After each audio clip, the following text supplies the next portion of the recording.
Hey guys, what's going on? It's T-Carp. Today I want to talk to you guys about conservatism, guns obviously, and then the coming Civil War.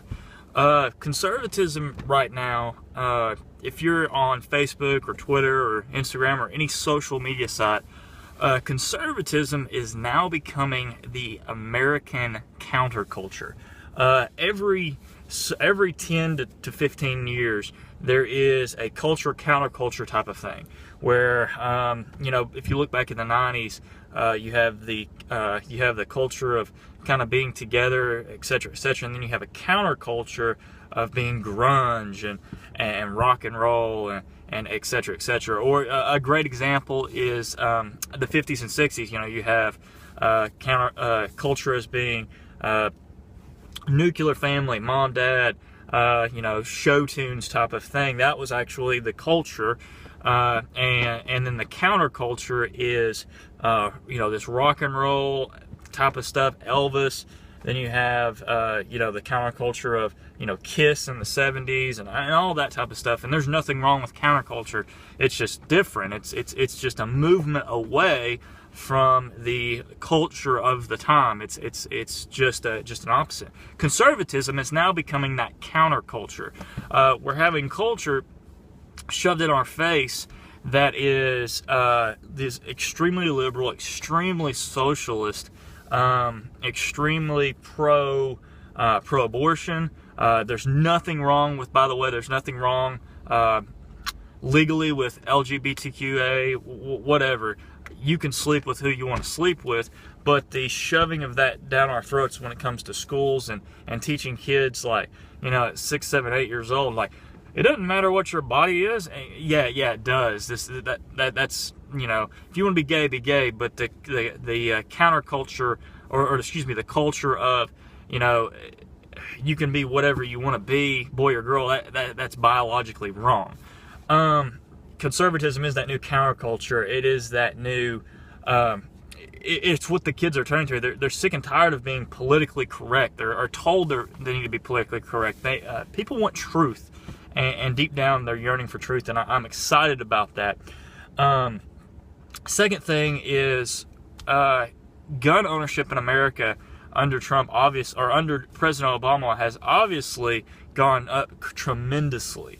I think he sold, I can't remember, like the most guns ever sold in an era, in an 8-year era. I obviously worked at a gun shop for a part-time during that time, and I can definitely tell you we sold guns like crazy. The Trump effect has been in play, by the way. So gun sales have really gone down because everyone's really got what they want.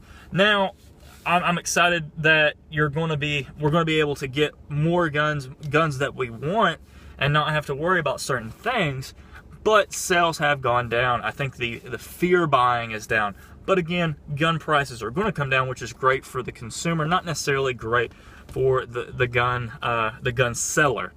But I am excited that ammunition hopefully will be cheaper. My advice to you guys is train, and that kind of leads into the next point, is the coming Civil War. I'm a huge fan of the Patriot nurse. I think she's very, very good, and her boyfriend, hopefully they get married. I think they're a great couple. Reed Hendricks, she put out a video, and it was talking about the coming Civil War and where we're at in the country. And she made a point, and I'm going to echo that, is you've got two sides that aren't going to meet, that aren't, there's no reconciliation between these two sides. She put it in the context of a bad marriage, and that's true. You've got a conservative side, which is honestly a lot, even liberals, even classical liberals are classified as conservatives now. When Piers Morgan goes on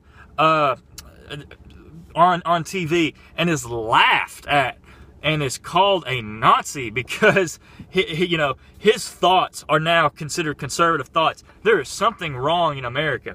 So you've got this quote-unquote conservative side, which I think is just a side of freedom.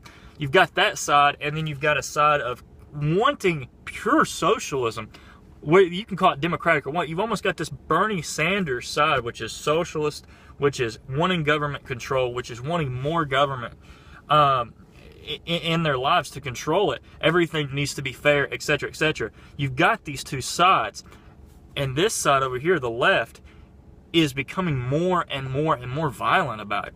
If you look at Cal Berkeley, and you look at New York City, just the fact of Milo showing up at Cal, these people are extremely violent. If you look at Gavin McInnes showing up in New York City and the things that they did to him, trying to punch him, spray him in the face, all that stuff.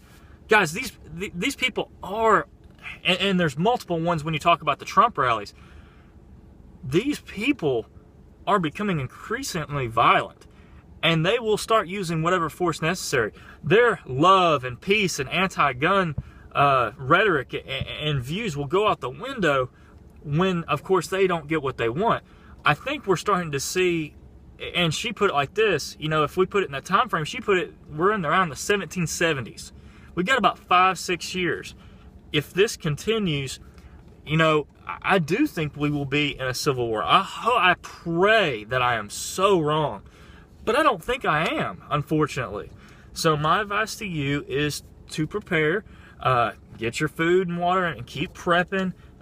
Make sure you have plenty of supplies. Make sure you have training on your firearms, and make sure you know where you stand morally too. I do think this Islamic type of stuff is again at the root.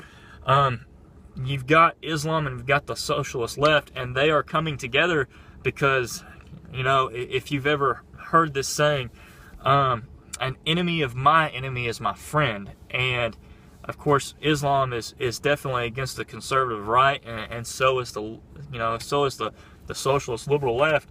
So that's kind of where we're at there. I'm going to tell you, if you don't believe it, I guarantee you in the last 6 months, your company has paid another company for active shooter training. Don't believe it? You'll go through active shooter training here pretty soon. So it is ramping up. Trust me. By the way, I recommend carrying every day you can, getting your handgun carry permit. Have a go bag with you, or at least something where you've got food, water, just something. If something happens at work, a natural disaster, a terrorist attack, anything like that, in an active shooter situation, do your best to get out of there. If you cannot, please defend yourself and others. It just depends on where you've got, what you've got in your heart. But this is T-Carp signing out. Thanks for watching, guys.